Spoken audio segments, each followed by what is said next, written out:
out from the people that you got to kick the chairs out from until you learn hey, when you kick chairs, people get mad. Yeah, yeah. The German expression is we get too soon old and too late schmuck. Yes, I very much agree with that. Okay, we're sitting at. How long are we going to make these? This is. We can make them as long as you want, because I have a YouTube verified account, so they let me make as long as movies as I want when I put them on YouTube. In terms of the Ethan situation, I don't want to sound like I'm being evasive. Do you think I sound evasive? No, it very much is this is the last I talked to him. I haven't talked to him since. It's one of those, it's not Dave Sims' Cyberfrog, it's Ethan Van Sciver's Cyberfrog, so if you want to know about Cyberfrog, you gotta ask Ethan. Right. You know. There is a quality of these people who do really, really phenomenally successful things that I definitely want to see them in person. It's like that was a lot the thing with Todd that when he was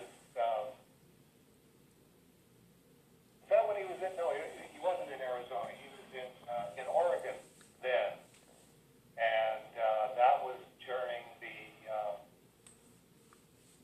93 tour. Yeah, that sounds about right. Yeah, and I was going to be writing the issue of Spawn. Why don't I come over to your house and have dinner with you? Because it's like, what is this person actually like? And if you see him at home, you see him with the wife, and Diane, I think, was all of 2 years old at that point, and I think they only had Diane. They didn't have their younger daughter yet. And it's like, yeah, this is just a regular guy. He's making really, really good choices, and just absolutely major big box office. He was definitely the one who said,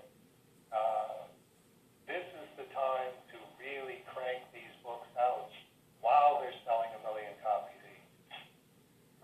The other guys didn't do that, and I think regretted it later because then the sales just started dropping.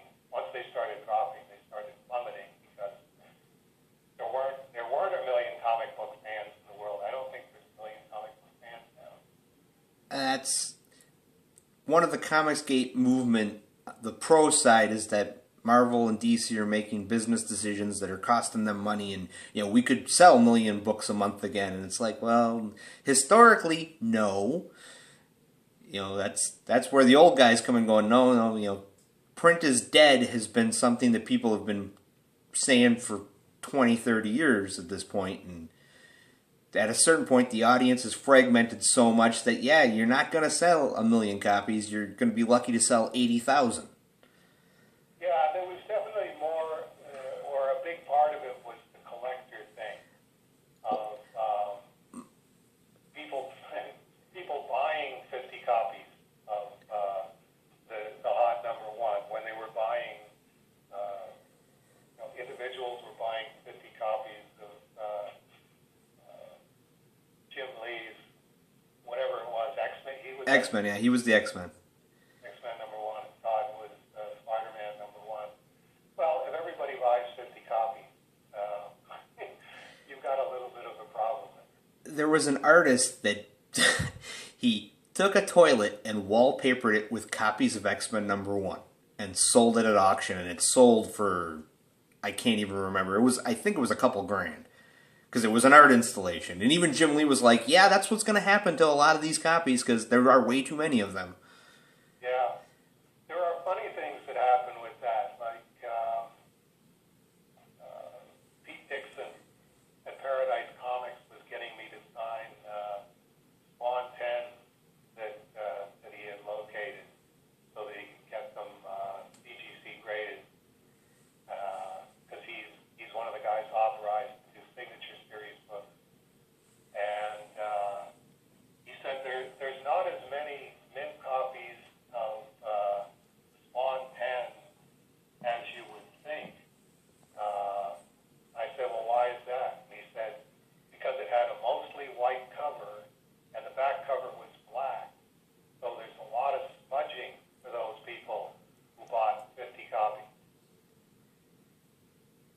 I'd have to look at my copy, but I'm sure it's got fingerprints.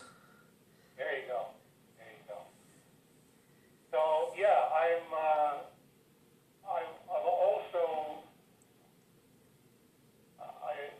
because of the way that I did comics, I always did exactly what I wanted to do. I mean, exactly what I wanted to do, and a lot of the fun in doing comics is doing something that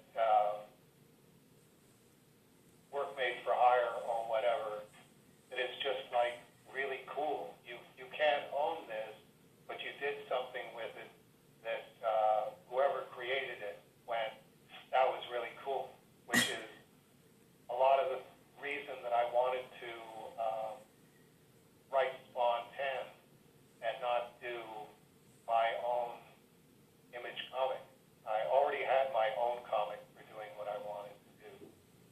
Like Ethan was really pushing for that, saying, make up a superhero. We'll find you an artist, and you can do it, a superhero, and I guarantee you it'll sell whatever it was going to sell. And it's like that didn't sound like fun to me. Writing Cyberfrog, something that somebody came up with when he was a teenager, and being able to go, well, okay, let's bring my best writing chops to this, and let's see what we can do with this. That was a lot of appeal with Spawn as well, because Todd came up with Spawn when he was in high school. Well, that was Carson Gruba contacted Ethan, and I guess they had a phone conversation when Carson reported back saying, yeah, he keeps saying all Dave's got to do is make a hero and it'll sell, like hotcakes. And I was thinking about it today, and I'm like, I wonder if he's ever read a copy of Powers Comics #1.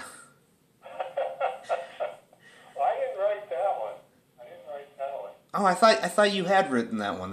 You just did the art on that one? No, I did. The closest I came to superheroes was Fantasia. Oh no, yeah, that's it. Yeah, Fantasia, and then Revolt 3000, which fortunately never got published. No. Who published it? There was a guy that published Revolt 3000. I can't remember. Yes, or did I think the splash pages and some of the. I can't remember the name of the series. I have it because my friend got me issue 2 of it. It was Revolt 3000 was the backup. I think it was Deep Space. I'd have to. That's right. Yes. So it was published. You just forgot about it because you didn't want to remember it. Sorry. I didn't want to remember it. Yes, I have got my copies of the pages completely buried where they can never be found again. So it's basically your version of Jerry Lewis's The Day the Clown Cried. Not quite that sensitive. This was Just badly written and drawn, not over the edge into. I don't think you're allowed to do this. Are we at the point where they're going to release that movie? Before he died, he was asked repeatedly about it because apparently there was a behind the scenes reel of screen testing, like the makeup and costumes and stuff that surfaced, and somebody said, "Well, now that this is out, are you going to release the movie?" And Jerry went, "No, it's going to be destroyed when I die." Oh, I thought the idea was that it would be X number of years after he died. That might have been what he said at one point, but towards the end, he had said, "No, it's never going to get released." Because somebody had asked, "Are we ever going to see it?" And he was at a Q&A in public, like they had shown some other movie, and during the Q&A, somebody said, "Are we ever going to see this?" And he went, "No, but I can tell you how it ends."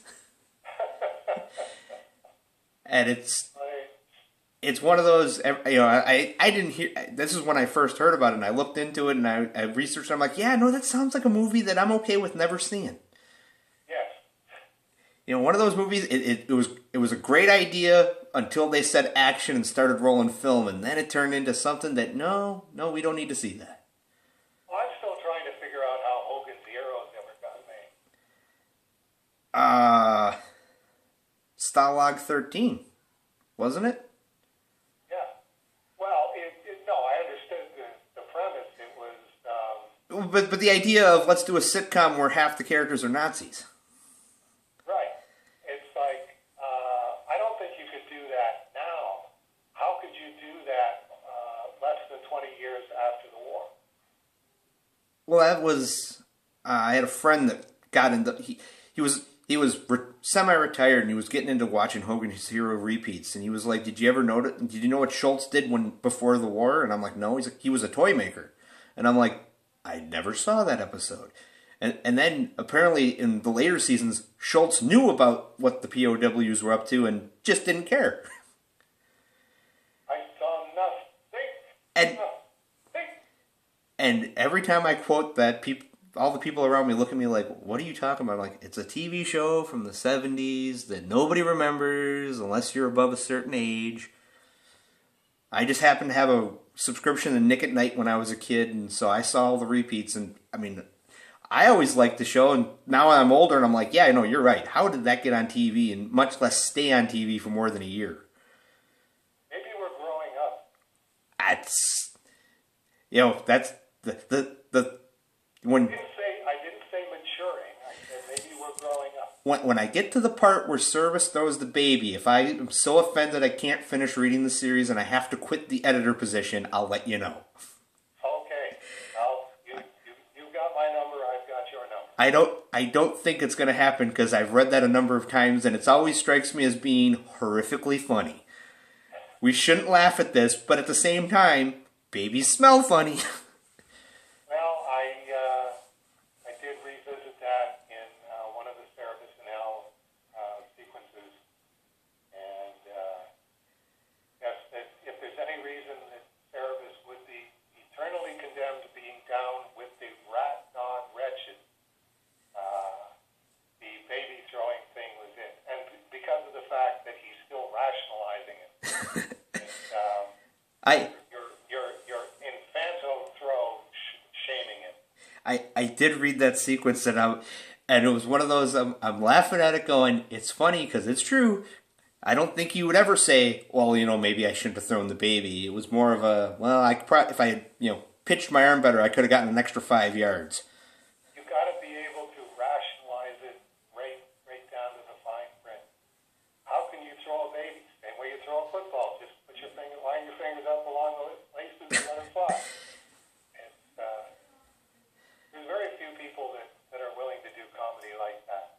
Well, and I did enjoy when you revisited it in Service with Todd Farlane McSpawn and Magenta and Aim for the Big Pile of Dead Ladies.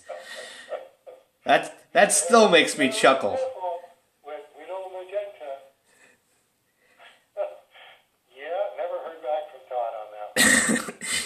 I'm thinking he either didn't see the issue or he saw it and went, I'm just going to walk away. That's a can of worms I don't want to open. That could be it.